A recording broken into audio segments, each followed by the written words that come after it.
안녕하세요. 저는 40대 중반의 여성이고 현재 연년생으로 아이 둘을 낳아서 키우고 있습니다. 젊었을 때는 몰랐는데 저도 나이를 먹고 삶을 살아가다 보니 사람 인생 바뀌는 것은 한순간이더군요. TV에서만 보던 일들이 저에게도 일어나게 될 줄 누가 알았겠어요.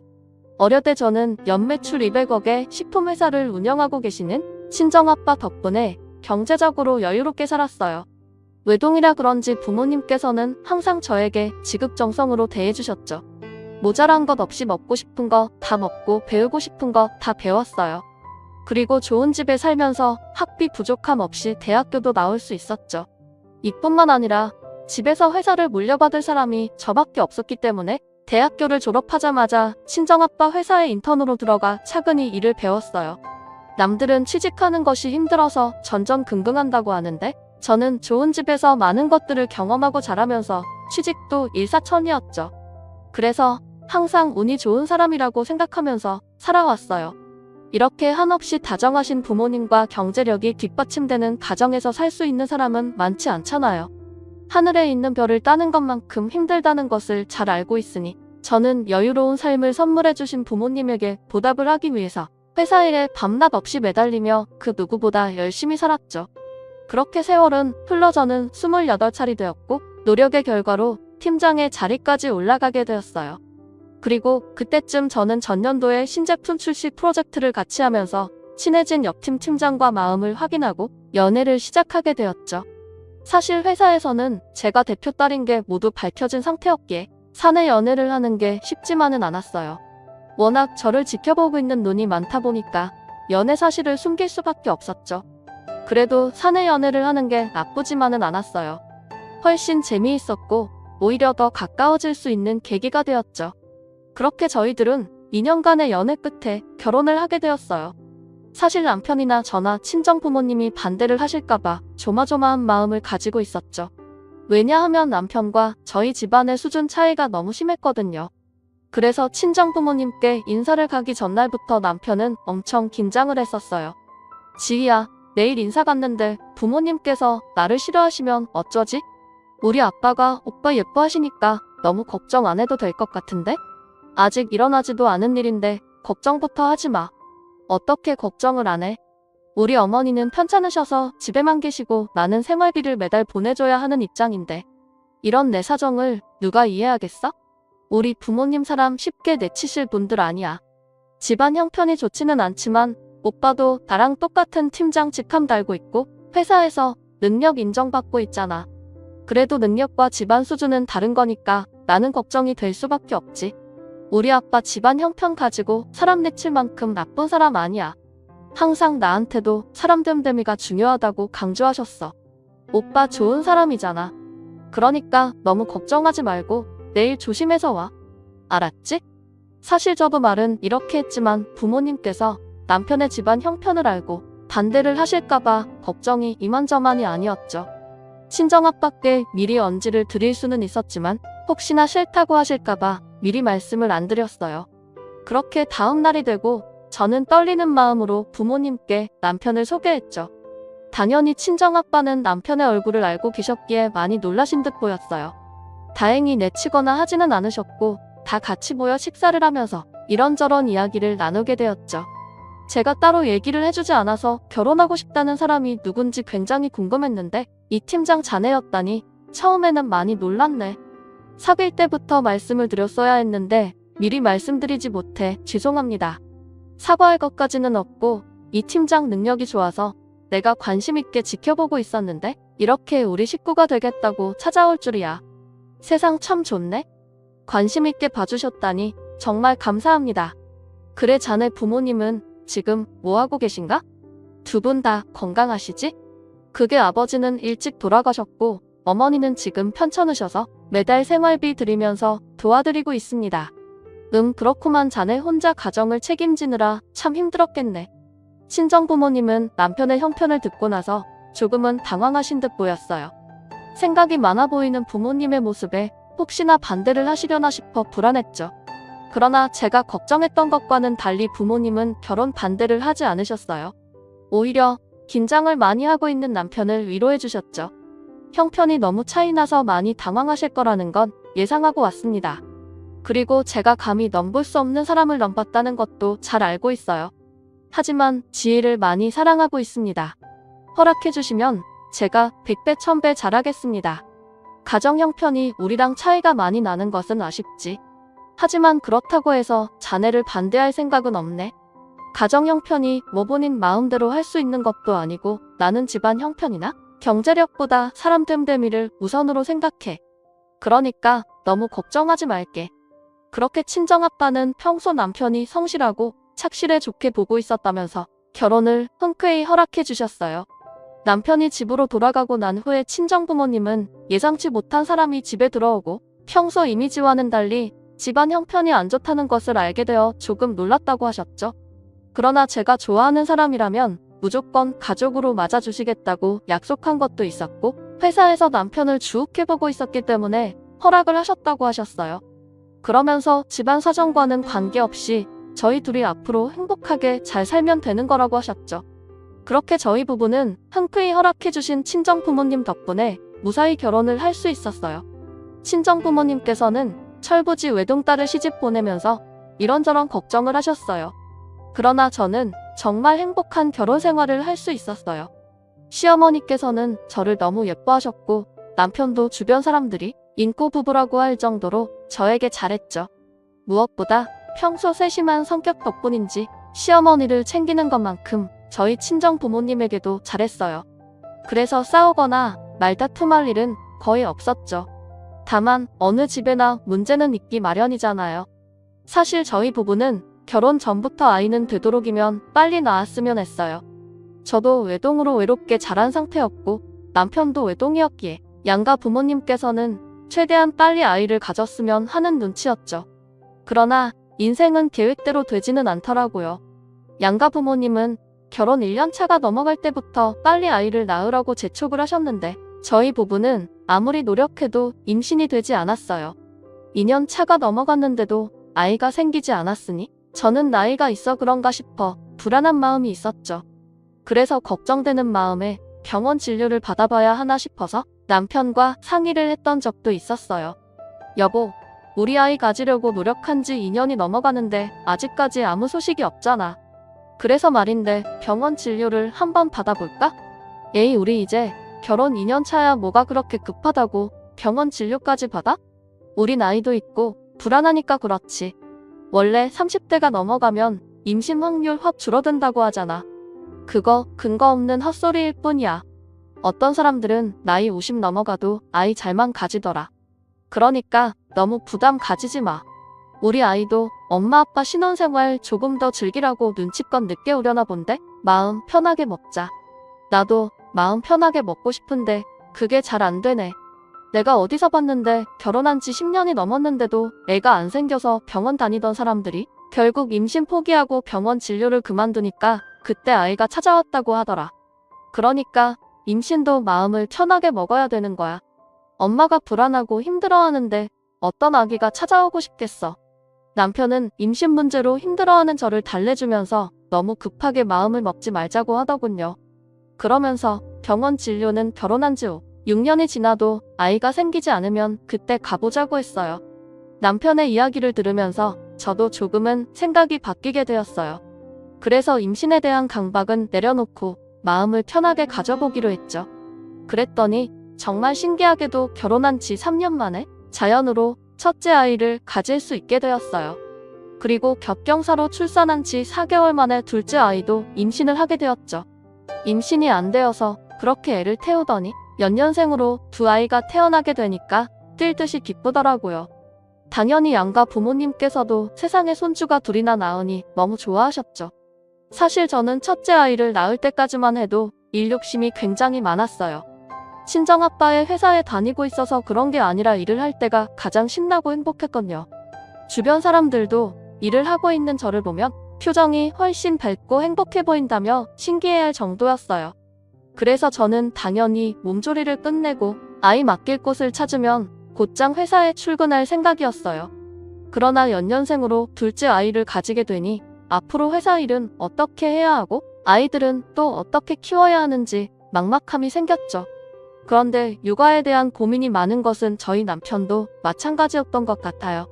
그래서 저희 부부는 나름대로 이것저것 방법을 찾아보게 되었죠. 여보, 우리 주은이랑 주희 육아 어떻게 할래?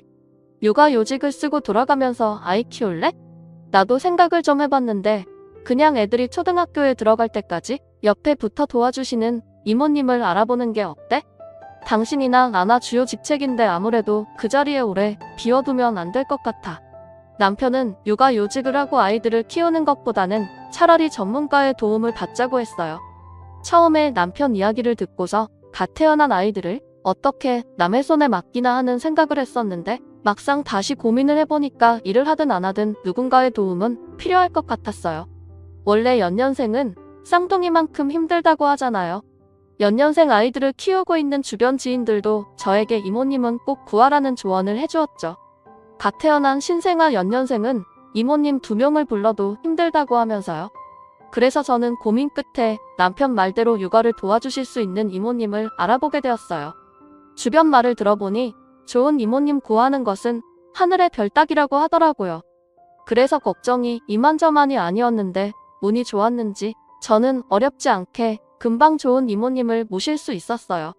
그러나 집에 갓난아기가 둘이 있다 보니 이모님을 모셨음에도 도저히 일을 할 수 있는 상황이 아니었어요. 그래서 이 일을 어떻게 해야 하나 고민이 정말 많았죠. 무엇보다 저는 아이들을 완벽하게 잘 키워내고 싶은 마음이 있었어요. 그래서 몇 달을 고민하다가 저는 좋은 엄마가 되기 위해서 회사를 포기하고 전업주부가 되기로 했죠. 그렇게 저는 일을 그만두기로 마음을 먹고 난 다음 남편과 친정아빠에게 이 문제를 상의하게 되었어요. 저 회사 그만둘까 해요. 집에 이모님을 들였어도 주은이랑 주희가 연년생이라서 제가 옆에 있어야 할 것 같아요. 여보, 갑자기 그게 무슨 소리야?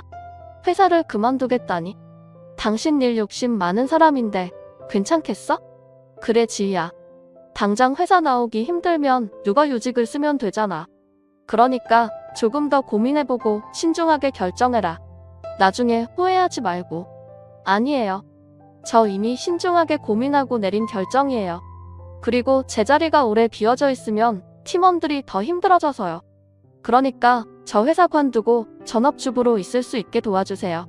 친정아빠랑 남편은 일을 관두고 전업주부가 되겠다는 저를 어떻게든 설득해보려고 했죠. 그러나 저는 뜻을 굽히지 않았고 결국 두 사람은 저를 이해해주기로 했어요.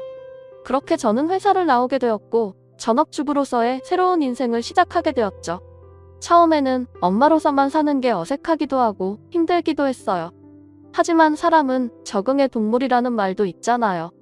저도 시간이 지날수록 점차 나아지게 되더군요. 그리고 남편도 회사에서 능력을 인정받고 승승장구해서 부장으로 승진을 할 수 있게 되었죠. 그래서인지 남편은 남편대로 저는 저대로 굉장히 바쁘게 살았던 것 같아요. 그렇게 시간은 흘러 첫째 아이가 7살이 되었을 때였어요. 아침부터 정신이 없이 아이들을 준비시켜 어린이집에 보내고 집에 들어갔는데 친정엄마의 전화가 다급하게 울렸어요. 지희야, 너 지금 당장 병원으로 좀 와라. 갑자기 병원을? 왜? 엄마, 혹시 신장이 더 나빠진 거야? 내가 아니고 내 아빠가 회사에 갔다가 갑자기 뇌출혈로 쓰러져서 의식이 없어. 그래서 지금 수술 들어갔는데 의사 선생님 말씀을 들어보니 상황이 많이 안 좋은가 봐. 뭐라고? 알았어, 엄마. 내가 애들 데리고 바로 갈게. 친정아빠가 쓰러진 후 상황이 좋지 않다는 이야기를 듣고 난 후 뭐부터 해야 할지 머릿속이 하얘지더군요. 처음에는 그냥 바로 택시를 잡아 타고 병원으로 갈까 했지만 최악의 상황에서는 아빠가 세상을 떠날 수도 있겠다 싶어 어린이집에 둘러 아이들을 데리고 다급하게 병원으로 달려갔죠. 그렇게 병원에 도착을 해보니 정말 친정아빠가 의식 없이 누워 계셨어요. 의사 선생님께 언제 깨어낼 수 있냐고 물었더니 이미 골든타임을 놓친 후 병원에 오셔서 상황을 지켜봐야 할 것 같다고 했죠. 그래도 친정엄마와 저는 희망을 놓지 않았어요. 매일같이 병원을 찾아 지극정성으로 간호했죠. 그러나 친정아빠는 아무리 노력을 해도 도무지 깨어날 생각을 하지 않더라고요. 사실 친정아빠가 누워있을 동안 투자자들은 하나둘씩 병원을 찾아 상태를 확인했어요. 겉으로는 병문안을 왔다고 하지만 하나같이 한숨을 쉬고 얼굴이 어두운 게 왠지 모를 불안감이 밀려왔죠. 그렇게 한 달가량의 시간이 지났을 때 친정아빠와 가깝게 지냈던 투자자 중 한 명이 병원에 찾아왔어요. 어렸을 적에 저도 아저씨라고 부르면서 잘 따랐던 사람이었죠. 갑자기 밖으로 불러내셔서 무슨 일인가 했는데 저에게 할 말이 있어서 오셨다고 하더라고요. 제이야, 마음 단단히 먹어라. 아무래도 회사에 칼바람이 불 것 같다. 네? 그게 무슨 말씀이세요, 아저씨? 칼바람이라니요? 내가 최대한 막아보려고 했는데 투자자들 반발이 너무 심해. 내 아빠 계속 이 상태면 조만간 대표 자리에서 내려와야 할 수도 있을 것 같다. 내일 오후에 이 문제로 회의를 하겠다고 하는데 내가 와서 투자자들을 달래든지 다른 조건을 내세우든지 해야 할 것 같아. 네? 아무리 그래도 저희 아빠가 창업주이고 오랜 시간 동안 청춘 다 바쳐서 회사를 이끌어왔는데 한 달 만에 대표 자리에서 내려오라니 이건 너무하잖아요. 1년을 누워 있었던 것도 아니고 고작 한 달이에요. 알아, 내가 왜 모르겠니? 정말 한숨만 나오는 절망적인 상황이었죠. 친정아빠는 도무지 깨어날 기미가 보이지 않았고 대표 자리에서 억울하게 내려오지 않도록 제가 투자자들을 설득하는 방법밖에 없었어요. 그렇게 다음 날이 되었고 저는 친정아빠와 친하게 지내시는 투자자분과 함께 회사 회의실로 들어가게 되었죠. 이후 회의가 시작되었고 투자자들은 큰 소리를 내면서 크게 반발하기 시작했어요. 지금 대표가 한 달 동안 일어나지 못하고 있어요. 언제까지 회사의 대표 자리를 비워둘 겁니까? 지금까지 일어나지 못했으면 우리도 얼른 새로운 대표 찾아서 세워야 해요. 투자자님들의 마음은 제가 잘 알고 있어요. 하지만 저희 아빠가 1년을 누워 있었던 게 아니잖아요. 고작 한 달이에요. 분명히 일어나실 테니까 조금만 양해해 주시고 기다려 주시면 안 될까요? 뭘 양해하고 기다려요. 대표가 내 치료로 쓰러져서 일어나지를 못하고 있는데 회사를 새로 이끌어갈 사람을 찾는 게 당연한 순리고 철저인 거죠.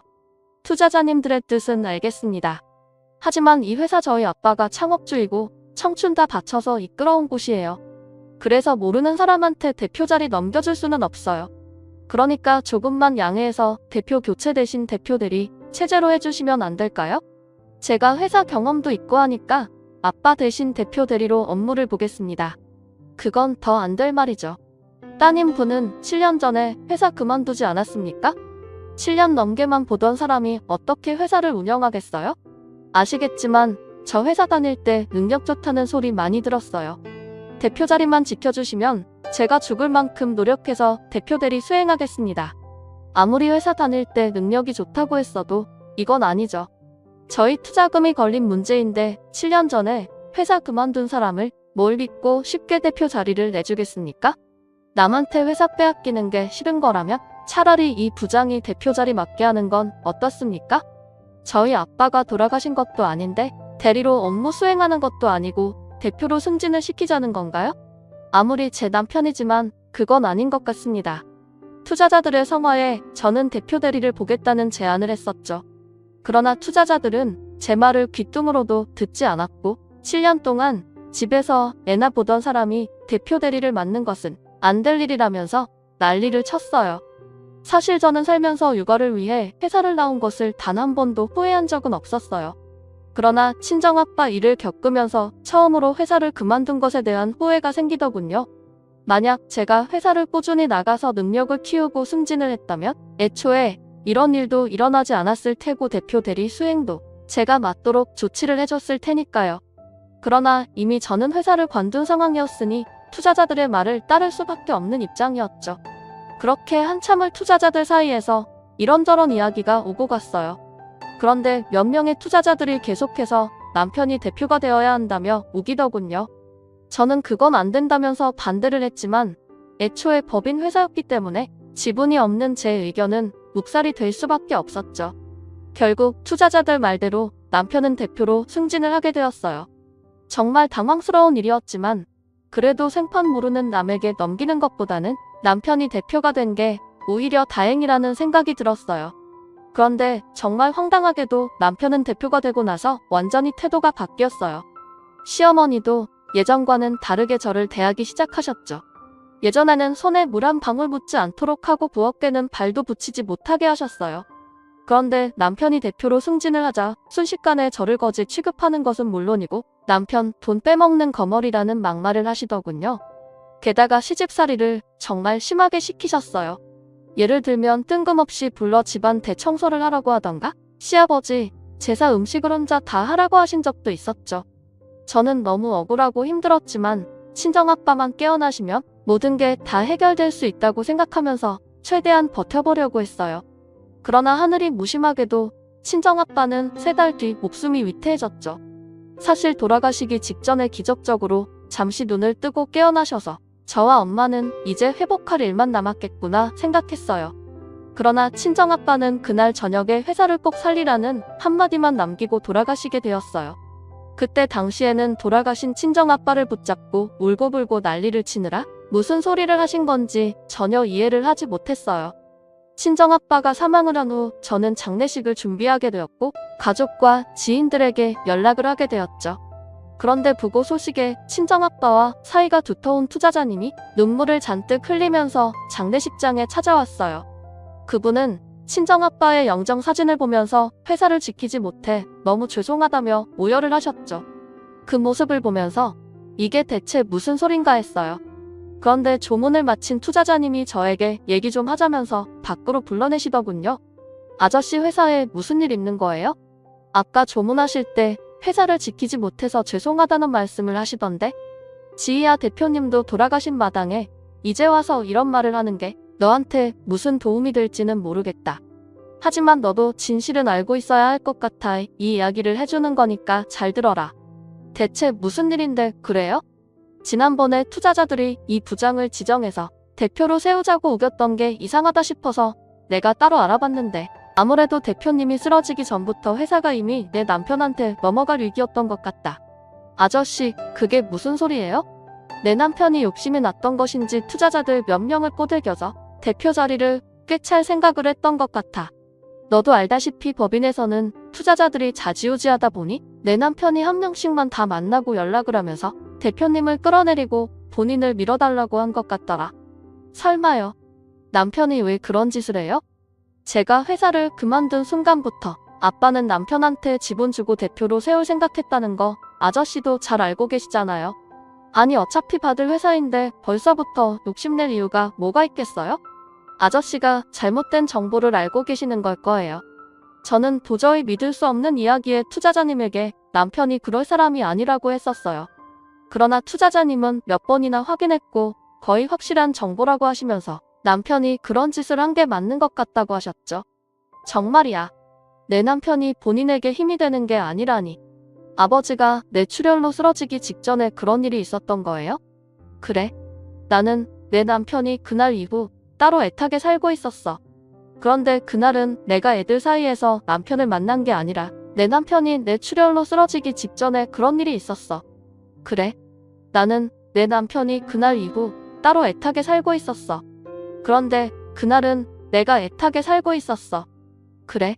나는 내 남편이 그날 이후 따로 행동치 않은 것도 없고 조용히 있길래 다들 거절했구나 하면서 그게 신경 쓰지 않고 넘어갔었다. 그런데 대표님이 쓰러진 지 얼마 안 된 상태에서 대표 자리를 두고 급하게 회의를 진행하더니 투자자들이 대놓고 내 남편을 대표로 세우자며 지정하는 모습을 보면서 갑자기 그 일이 생각나더라고. 아니, 어떻게 이런 일이 있을 수가 있어요? 진짜로 그런 짓을 했는지 가서 물어봐야겠어요. 지희야, 신중해야 돼. 내 남편이 대표가 된 후에 본인 제안을 거절한 사람들 모두 배제시켰어. 그리고 지금 장인 어른이 돌아가셨다는데 장례식에 코빼기도 안 보이자니. 투자자님을 통해 모든 진실을 알게 되니 정말 황당하고 어이가 없더군요. 잘못된 방법으로 대표 자리를 꿰찬 것도 모자라서 친정아빠와 두터운 사이를 유지하던 사람들을 배제시켰다니요. 저에게 회사 지분이 조금이라도 있으면 어떻게든 해결을 해보려고 할 텐데 그럴 수 있는 상황은 아니었죠. 사실 저는 회사를 그만두며 남편에게 힘이 되었으면 해서 지분을 모두 넘겼거든요. 이야기를 듣고 나니 왜 지분을 넘기고 회사를 관뒀을까 하는 후회가 되었어요. 그러지 않았다면 이렇게 눈 뜨고 코 베이는 일은 없었을 텐데 하는 생각 때문에 정말 미칠 것 같았죠. 친정아빠가 뇌출혈로 쓰러지게 된 이유도 남편의 이런 행동을 알게 된 후 충격을 받았기 때문인 것 같았어요. 그날 밤 저는 도저히 잠을 이룰 수가 없었어요. 그래도 투자자님 말씀처럼 신중하게 행동하려고 다음날 저녁까지는 회사를 찾아올 수 있는 방법들을 생각해봤어요. 하지만 아무리 생각해봐도 방법이 없더라고요. 그리고 억울하게 회사를 빼앗겼다는 생각에 속에서는 열불이 났죠. 그날 저녁 저는 도저히 참을 수가 없을 것 같아서 장례식을 하다 말고 남편에게 달려갔어요.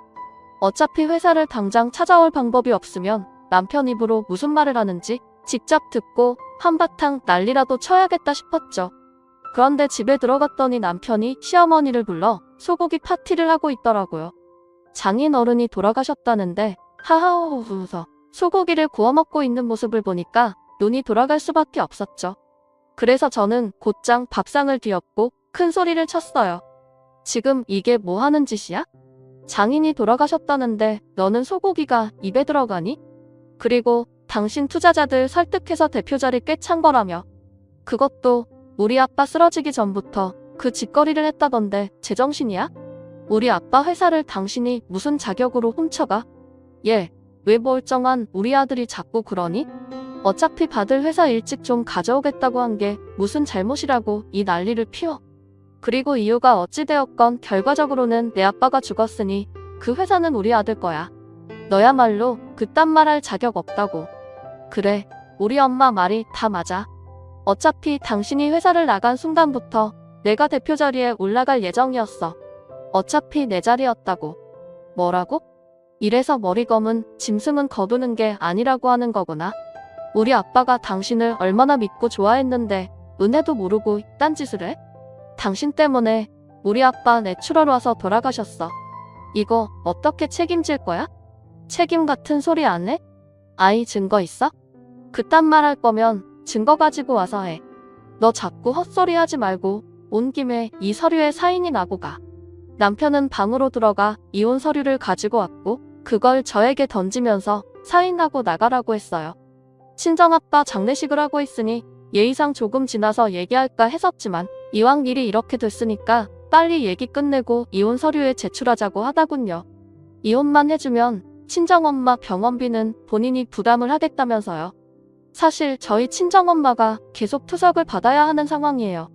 그래서 꾸준히 돈이 들어갔는데 남편은 그것을 빌미로 이혼을 하자고 한 것이었죠.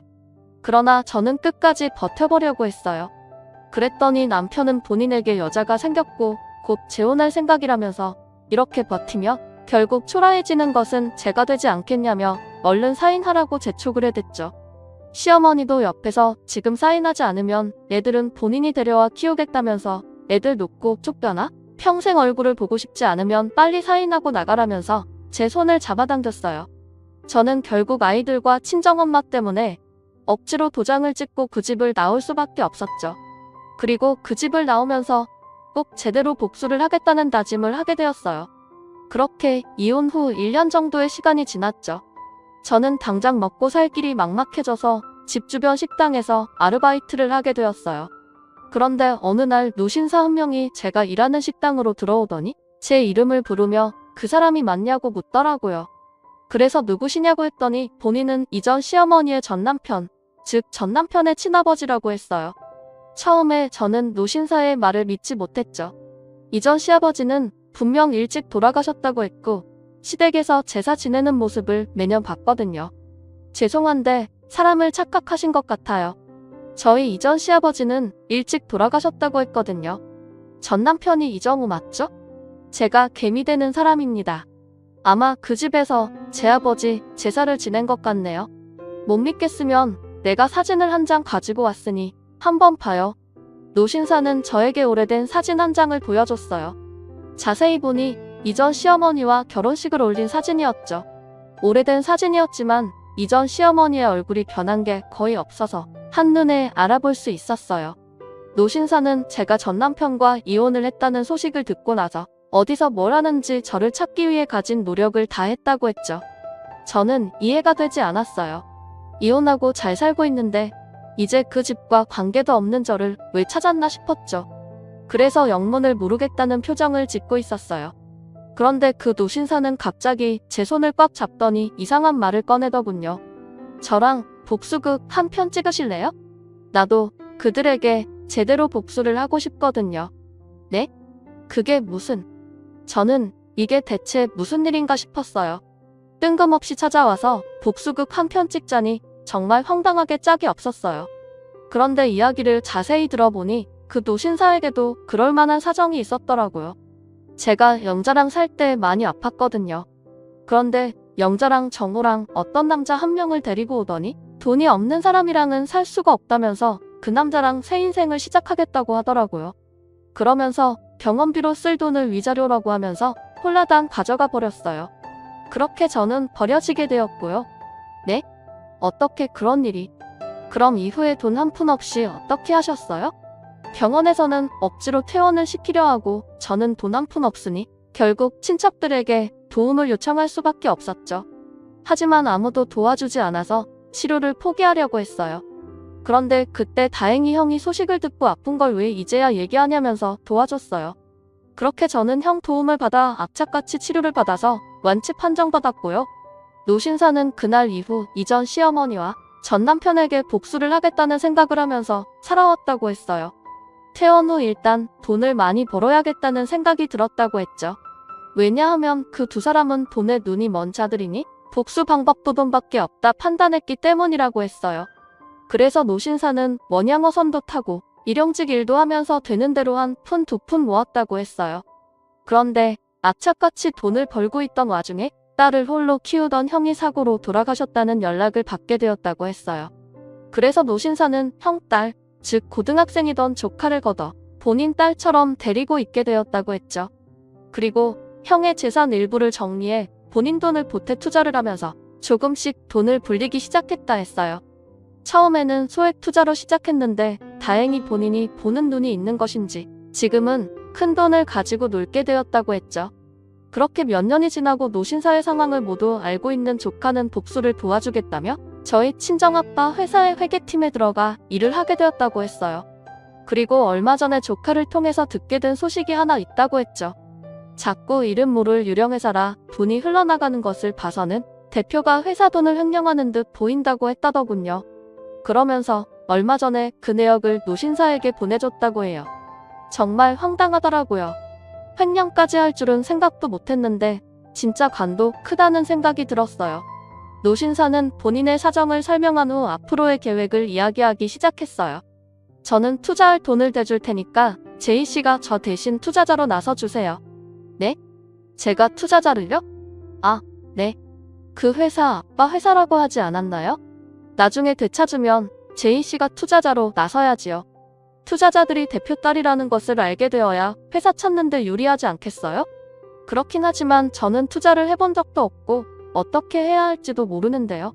그게 어렵지 않을 테니 걱정 마세요. 분명 제이씨가 큰 돈을 투자하게 되면 다른 투자자들도 그 사람이 누군지 관심을 가질 거예요. 그렇게 해서 투자자들이랑 연결이 되면 제이씨는 비자금 내역을 보여주면서 대표가 횡령을 했다고 고소를 하자 해요. 제가 듣기로는 아빠 쪽 투자자들은 다 내쳤다고 하더라고요. 그럼 모두들 전 남편 편일 텐데 고소를 하겠다고 할까요? 아무리 정론 편이라고 해도 투자자들 입장에서는 증거물도 있는 데다가 본인 돈이 걸려있으니 고소 안 하겠다 나올 수는 없죠. 정말 그럴까요? 예, 분명히 횡령 사실을 알게 되면 투자자들은 난리가 날 테고 저우놈은 대표직을 내려놓아야 했죠. 당연히 처벌도 받을 테고요. 그리고 투자자들 중 몇 명은 제이씨가 회사 창업주 딸이라는 것을 알 테니 어쩌면 회사도 되찾을 수 있을 거예요. 저는 노신사의 말대로 복수를 한번 해보기로 했죠. 시간이 많이 지나도 어떻게든 회사를 되찾아오려고 했었기에 이게 기회다 싶었거든요. 그렇게 저는 노신사에게 돈을 받아 그 돈을 친정아빠 회사에 투자를 하게 되었어요. 그리고 얼마 지나지 않아 소문을 듣고 투자자들이 연락을 해왔죠. 보통 투자를 하는 사람들은 한 곳에만 진행하는 경우가 드물다 보니 서로 좋은 투자처가 있다면 공유를 하는 듯 보였어요. 투자자들이 하나둘 연락을 해오자 저는 좋은 투자처를 알고 있다면서 다 같이 모여 얘기 좀 하자고 했죠. 그렇게 저는 투자자들을 한 곳에 모여놓고 그 자리에 나가게 되었어요. 당연히 저를 알고 있는 몇몇의 오랜 투자자들은 제가 나타나자 놀란들 토끼 눈이 되었죠. 저는 지체할 것 없이 투자자들 앞에서 노신사에게 받은 서류를 꺼내들었어요. 그리고 전 남편이 유령회사를 세워 횡령하고 있다는 사실을 모두 까발렸죠.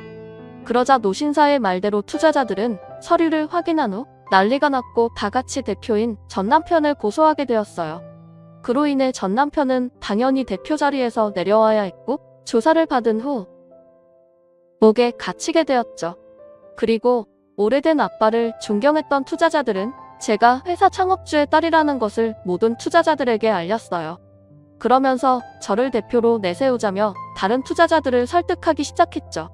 덕분에 저는 친정아빠의 회사를 되찾을 수 있었어요. 그리고 노신사는 본인이 가지고 있는 모든 돈을 저희 회사에 투자를 하게 되었죠. 그리고 오랜 시간 끝에 제가 회사를 다시 되찾게 되었다는 것을 알게 된 이전 시어머니가 찾아왔어요.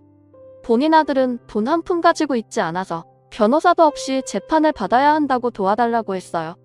저는 이전 시어머니의 부탁을 완곡하게 거절했죠. 그랬더니 이전 시어머니는 표정이 싹 바뀌어서는 손가락질까지 하며 난리를 치는 거예요. 내가 투자자 한 명에게 도와달라고 찾아갔더니 내가 회사에 투자한 돈이 내 전남편 돈이라더라? 너 내 전남편 돈으로 대표에 취임까지 했는데 내가 양심이 있으면 우리 도와줘야 하는 거 아니야? 제가 왜요? 저는 정당하게 아빠 회사 되찾는 건데 여기에서 무슨 양심을 찾아요? 아프다는 사람 돈까지 빼앗아 버려놓고 전남편 돈이 본인 돈인 건 마냥 이야기하지 마세요. 더 이상 말 섞고 싶지 않으니 사람 부르기 전에 조용히 내 회사에서 나가요. 제가 회사에서 당장 나가라고 소리를 치자 이전 시어머니는 그 자리에서 사설 변호사를 붙여달라며 아주 난리를 치더군요. 그런데 그때 저와 식사를 하기 위해 찾아온 노신사가 그 모습을 목격하고는 앞으로 다가왔어요. 아, 지금 뭐 하는 거야? 여기가 어디라고 찾아와서 이 난리를 피워? 양심이 있으면 이 회사에 발을 붙이면 안 되는 거 아닌가? 정우 아빠, 이 회사에 투자를 할 정도로 돈이 많았다면서? 소식 들었는지 모르겠지만 지금 우리 아들이 옥에 갇혀 있어. 그러니까 당신 아들 좀 거기에서 꺼내주라. 도와줘? 내가 그리고 걔가 언제부터 내 아들이었냐? 오늘 내일 하고 있는 나한테서 돈 빼앗고 무참히 버렸던 거 기억 안 나? 내가 너랑 내 아들한테 복수하려고 그날부터 악착같이 버텼어. 그래, 내가 그때는 미쳤었나 봐. 당신이 이렇게 살아있을 줄도 몰랐고 그리고 크게 성공할 줄 몰랐어. 그런데 정우 당신 아들이잖아. 한 번만 도와주라. 일부러 정신 좀 차리면서 살라고 옥에 넣어놓은 건데 도와주긴 뭘 도와줘? 이참에 당신도 옥에서 고생하는 아들 바라보면서 반성과 후회라는 걸 해봐. 계속 그렇게 살면 나중에 지옥불에 떨어져 천벌받는다고. 노신사도 전 남편을 도와주지 않겠다고 하자 이전 시어머니는 지난날이 후회가 되는 듯 눈물까지 흘리면서 무릎을 꿇고 싹싹 빌기 시작했어요. 그러면서 저와 노신사가 마지막 희망이라고 한 법만 도와달라고 했죠. 하지만 저는 끝까지 거절하면서 재혼한 여자도 있는데 그 여자한테나 가서 도와달라고 하라 했어요. 그랬더니 이전 시어머니 말이 재혼한 여자도 있는데 그 여자한테나 가서 도와달라고 하라 했어요. 재혼한 여자는 전 남편이 개털되자마자 바로 친정으로 도망가서 연락이 안 된다고 하더군요. 역시 사람은 끼리끼리 만난다더니 전 남편은 본인 같은 사람을 골라서 만난 듯 보였어요. 이전 시어머니는 끝까지 저와 노신사에게 매달렸지만 더 마주하고 싶지 않아 곧장 보안 직원들을 불러 바로 내쫓아버렸어요. 결국 전 남편은 아무도 도와주지 않아 국선 변호사를 통해 재판을 받게 되었고 횡령으로 밝혀져 옥에 갇히게 되었죠. 그리고 이전 시어머니는 아픈 몸으로 일을 하지 못해서 지금은 노숙인 쉼터를 전전하며 살고 있다고 하네요. 그리고 저는 아이들 키우면서 여전히 친정아빠의 회사 운영을 잘해나가고 있어요. 또 저를 물심양면으로 도와준 노신사에게 감사한 마음을 잊지 않으면서 가족처럼 지내며 때마다 함께 식사도 하고 선물도 주고받으면서 잘 챙기고 있죠. 사실 지난 일로 마음고생이 참 많았는데 결과적으로 모든 게 제자리를 찾을 수 있어서 다행이라는 생각이 드네요. 물론 아직까지는 때때로 친정아빠가 그리워지기도 하고 대표직이라는 무거운 자리가 무섭기도 해요. 하지만 옆에서 도와주시는 분들도 많고 저도 친정아빠가 청춘을 다 바쳐 키워놓으신 회사 운영을 잘해야겠다는 책임감이 있으니 어렵고 힘든 일들이 생겨도 잘 헤쳐나가 보려고요. 오늘도 끝까지 함께 해주셔서 감사합니다.